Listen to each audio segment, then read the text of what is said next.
I'm Melissa Chan. Thanks for joining us both in person and online. We are in conversation with journalist John Allan Namu, co-founder of Africa Uncensored, a Kenya-based investigative newsroom. Welcome, John. Thank you very much, Melissa. I'm glad to be here. Well, unfortunately, I understand you were supposed to be here in person, and because of the visa issues that RightsCon has addressed, it is deeply unfortunate. Here's another example of a moment where we could have been sitting opposite each other, so I apologize on behalf of everybody here. No worries. I guess the wonders of technology will allow us to still have this conversation. Yeah, but it would have been nice to be there with you in Costa Rica.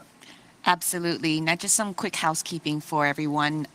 Please do ask questions, post your questions, and do it through the Slido platform. If you're both in person and online, that is the way that we'll be doing it. And I will just ask questions as they come up. There's no question and answer section at the back, so I'll try to integrate as much of audience feedback as possible. I just want to introduce John Allan a little bit more. You were CNN African Journalist of the Year.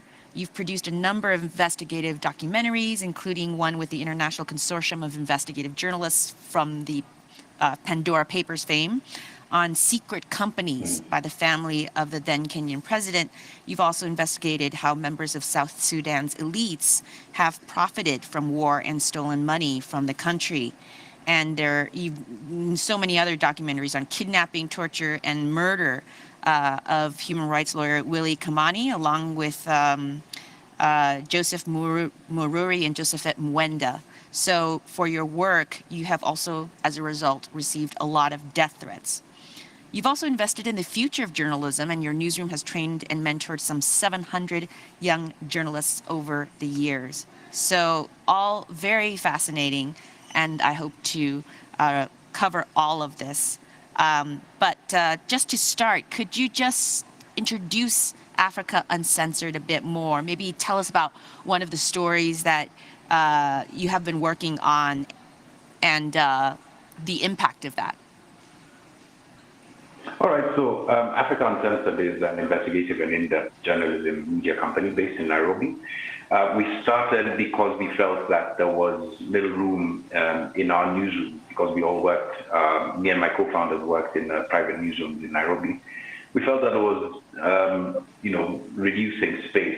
reducing amount of space for us to be able to tell the kinds of stories that we wanted to, and we struck out on our own in late 2015. Since then, we've done, as you had mentioned, a number of documentaries with a small but really energetic and talented team here. We've done a lot of stuff, from follow the money investigations to human rights abuse investigations, and we in 2019 launched a website that did fact-checking, or does fact-checking, on a daily basis, which is our response to the infodemic across the world, and especially here in Africa and in Kenya. So the work that we're doing right now is really focused for this year. Our three themes are death, climate change, and corruption, all of which are very urgent subjects. You know, of course, about the cost of living crisis, and all of these have some sort of impact on the cost of living crisis, if not being partially the cause of them. So I'm personally working on one or two documentaries on the same. I've got team members who are working on land corruption issues at the moment to be released later on this year. And we've got a couple of in-depth investigative work that's going to be launched again later on this year with respect to organized crime in the country and beyond. You said that you expressed frustration just now working in a more traditional newsroom. What's keeping some newsrooms from doing the kind of work that you're now doing? Was it a money issue? Was it a lack of innovation? Talk a little bit about that. I think it's both, right? So in 2010 was one of the best years for journalism in our country. Profits were good. People were getting bonuses. There was lots of attention on traditional media, and there was no incentive to change. There was no incentive to innovate. But at that same time around the world, media companies were, experiencing downturns in terms of profit, closures even because of the advent of the internet and the impact of advertising, the impact of advertising online and what that had to the traditional advertising means. And that was going to come to Kenya much sooner than we had expected. So there was, in the early days, I think, a failure to appreciate just how important and how impactful that shift had been. And we started to see this. The second thing, I think, was just restrictions in terms of the space that we had to be able to tell stories. There was a lot of editorializing in the past 10 years of our content. When we were in the newsroom, there was, I'd say, almost pedantic, editorializing of our content. And I'm one for, editorial input that improves the work that you do, but not one that seems to nitpick so that the entire purpose of a story is lost. So those were the two main reasons. But I mean, beyond that, we also had our own personal ambition of what the world, according to us, would look like with our own stamp or our own spin on investigative journalism, and what that would look like for Africa. So for us, it was important not just to be able to do our own work, but also to have some sort of legacy that we leave after having left this profession, that we were able to strike out on our own, we were able to impact the lives of the many people that we report about, but more importantly, we're also able to build the field with new talent, young talent, and people who have innovative and fresh ideas. And that's my hope. My hope is that if everything else fails, at least Africa Uncensored introduce to the world a lot of new talent from Kenya and from around Africa. It's been a tremendous number of young journalists that the newsroom has trained. Can you talk about how that happened? You talk about money. Money is important for absolutely everything, including running a newsroom. How do you make this new business model work in a very scary world where even in the richest countries, newsrooms are shutting down because they can't sustain their business model? What is the new model? What is working for you? Well, Melissa, that's a tough question because I don't think that we've cracked it yet. I don't think that we've got it 100%. Our model is a blended model between partner grants as well as commercial commercial revenues that we get from commission documentaries, productions that we do over and above the work that we do. We haven't started advertising. And so that blend seems to have worked, at least in part, but we also have funding gaps. There's many times that I've spent sleepless nights, thinking about payroll, thinking about how to be able to manage the next cycle of storytelling when one grant ends and I don't have, some money in between. So, I mean, there's no real answer as to how this works here or anywhere else in the world. I think we're all just trying our hand at what works best and what fits best with our local environment. Certainly, there's been a growing appetite for digital content in Kenya, as well as across Africa. Whether that translates into money at some point down the road, we're gonna see, like real money that can sustain newsrooms. But we have to think about lots of things, lots of different, pathways to be able to do that. And training initially was, we thought of training as I mentioned, a legacy issue that we'd be able to build a field. But increasingly, that's also becoming something that, because we've done it over a number of years, we've become fairly competent at, and now a number of people are asking us to train and help with solidifying their newsroom in terms of investigative reporting. That brings in, a revenue stream, and we're thankful for it. But there's no one way to be able to do this, and I guess the deeper we go into this, the more we discover. Hopefully, sometime soon we can crack something that we can then now present to the world and say, hey, here's how we did it. But we're still on that journey, Melissa. Okay, let's turn to the editorial after we've talked about the business.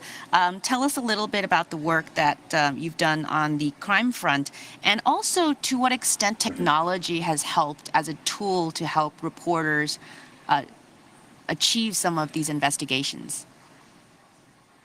Well, certainly. I mean, we've done a lot of work in terms of crime. As I mentioned, we've done lots of stuff on human rights abuses. You mentioned the Willy Kimani documentary, which for us was really important, given that we started covering it from the moment that those murders took place.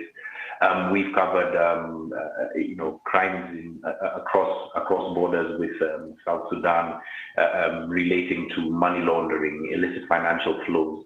I think the most important work that we've done over the past 7 years has been related to procurement fraud in Kenya, which is, it accounts for the loss of almost, 70 to 80% by various estimates of the budgets that we raise through tax. That's a really urgent issue right now, given that we are in very, very bad straits when it comes to debt. When it comes to technology, I mean, it's been very, very helpful in, at least for us, establishing certain things that we wouldn't have been able to see, without its aid. What I mean by this is making connections, for instance, with that procurement work that we've done, between companies that seem disparate and disconnected from the entire chain of corruption and procurement fraud, to central figures who are manipulating, are marionetting the system to ensure that they profit from it. Basic tools that rely on machine learning and AI to be able to develop really nice, complex network structures, for instance, have been helpful for us in terms of also presenting our data. We've partnered with a local, really, really innovative company here to present, corruption statistics across 50 years in a website that we call WYSI. WYSI is Swahili for theft, so not to be confused with WikiLeaks. But it was, kind of an honor that we had that similar, sounding name. And that's really been helpful in helping audiences understand what the impact of the things that we report about on a daily basis are across space and time. I think the important thing about technology, it can help you deepen your content as well as simplify it and explain things at a systemic level, but also at a...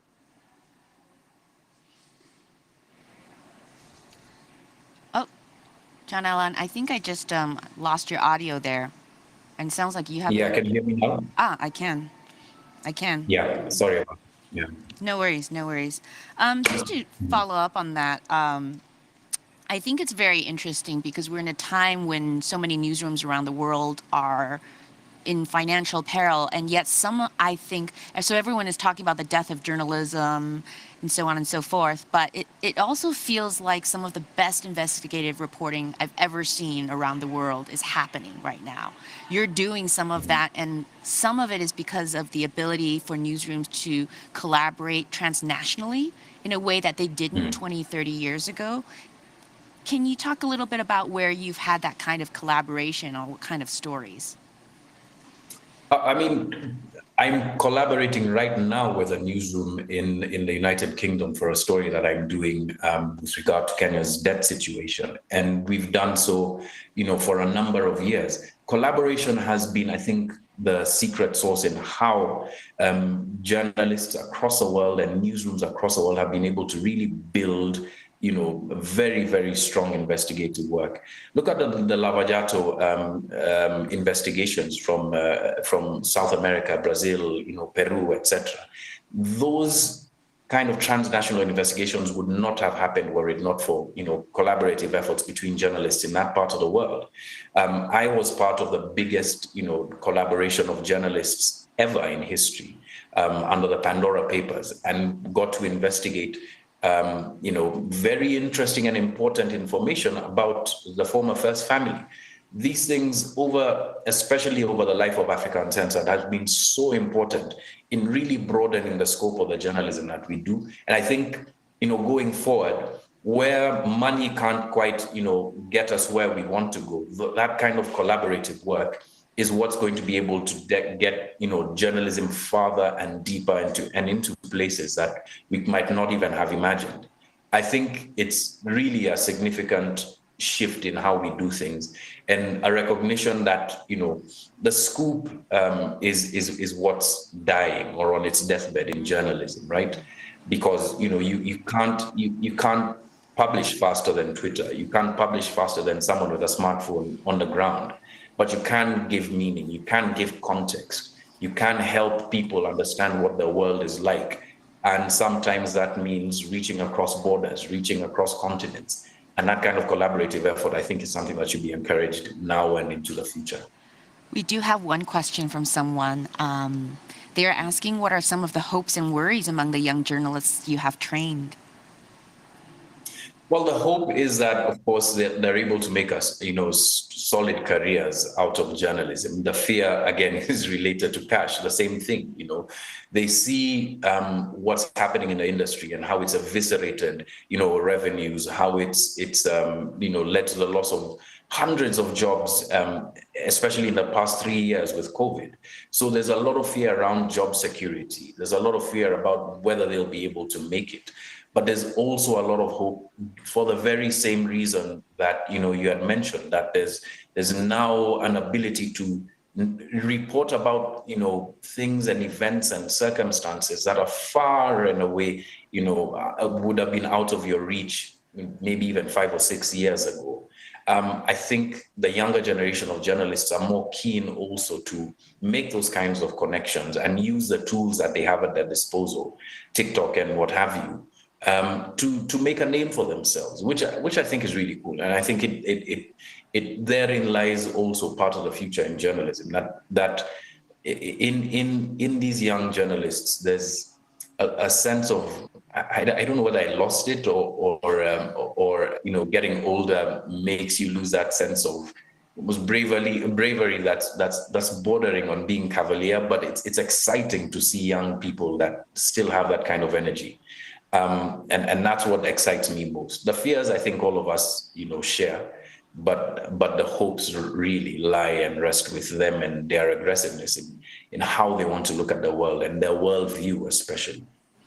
I think it's really interesting what you said earlier about how the scoop is dying, and that actually means that long-form journalism, investigative journalism is kind of where the action is at. On the other hand, the content might be there, but what about the content readers, as in the public? They are on TikTok looking at things for 15 seconds. You're doing incredible investigations that last 2 years. How do you make sure that your work gets communicated to the citizens who need to absolutely know about the corruption, the crime, and so on? Humble pie, in 2 words. Making sure that in as much as we love our long form stories, we pay attention to what the audience actually wants and how they want it delivered. I think there was a digital news report that was published by Reuters, and they said that it's not so much about the fact that young people aren't interested in news. I think it's formats and how news is presented that needs to change. It needs to adapt to them. I was at a conference not too long ago in Vienna where the same kinds of principles are being discussed and people are experimenting with that. So again, news and journalism generally has been a very innovative sector. I think that once we kind of swallow our pride and stop living in the past a little bit, we will find that way forward. But again, I also think that there's space for what we do. The audience these days is an audience of one. So you will find that community of people who still appreciate in-depth, long-form documentaries, and will still do them. But we still have to find ways to deliver the same kind of content to younger audiences, people who might not have the time or who want a summary of the same. If we're not going to do it, then artificial intelligence will for them and put it in a summary of a newsletter. And, our work will have been done for us by, a machine essentially. So why not try and learn how to do it ourselves so that we can work with AI to ensure that we're really delivering for our audiences. Great. And a question has come in, which is related about communicating the news. What advice would you give to activists and communities trying to have their stories told and raise attention to issues they face that often get ignored by international media? Wow, that's a tough one. But I think the principle lies in the storytelling, not so much the issue, issues are important. There's many things that we need to pay attention to. I think that the secret lies in the storytelling. I think that, activists, people in civil society, people even in business need to start, learning how to tell their own stories and the stories of the people that they affect, the lives that are impacted by these issues in a more succinct and more relatable and personal way. There was a training that I attended years ago, and I stole this phrase from our trainer, and he was like, "The closer you get to people, the closer you get to a story." And I say that all the time with all of the trainings that I'm engaged with or leading, because it's actually true. Stories are about people, and the more we relate these kinds of big issues, these systemic issues, to the lives of people in a very real way, then those kinds of stories are able to thread the needle between, lots of content online and other important issues that people pay attention to, and get to the audiences that they are required to be seen by. Great. I want to then bring back to the conversation on misinformation and disinformation. You've had quite a number of projects to combat that. Do you feel with AI and also with the fact that social media regulation and that discussion has been going on for a number of years and we've seen very little action, that we're starting to lose that fight?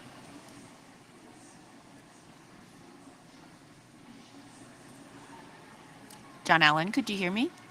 I'm on the fence about this one because, yeah, I can hear you now. Yeah, sorry, my internet's spotty. I don't know why. I'm on the fence about this because, first of all, I think we're too early in the AI journey to really establish as to whether it'll be an effective tool for fact checking. We certainly know that it has a power to be, very, very responsive, intuitive. But is it better, is it going to be able to pass through facts where the truth is actually in the context and not in the content? There's really a lot to learn and a lot more that needs to happen with AI before it becomes a kind of tool that we can depend on to become that adjudicator in a trustless world. I think what we need to be thinking about now is A, uses, and B, limits, right? So how what are the uses that we can apply in AI for journalism now that can help us, maybe speed up our work and help us become a bit more judicious about the kinds of sources that we choose, without the AI doing, artificial intelligence doing the work for us in total. And then, the second question, which is around legislation, right? So it's a big question and a tough question, and there's lots of views about it. I think, again, we've legislated against harm retrospectively in the past, especially when it comes to the internet. I think there's an opportunity now with the conversation about artificial intelligence to really think as broadly as possible as to what the broad, framework for legislation of AI will be.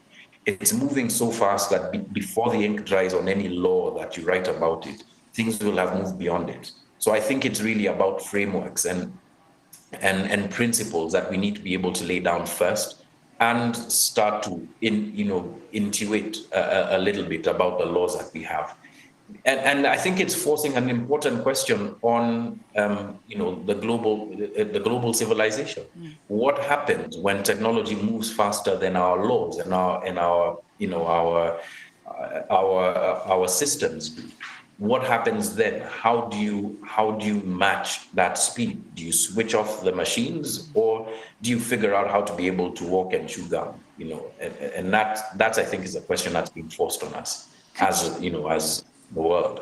Could you talk about it in the context of Kenya and what the government is talking about on digital legislation, cyber legislation, and are you concerned about any of the clauses being proposed? My concern is that we are copycatting a little too much. We're not working from our own first principles. We're not thinking about the context that we're in Africa, in Kenya, and legislating around that.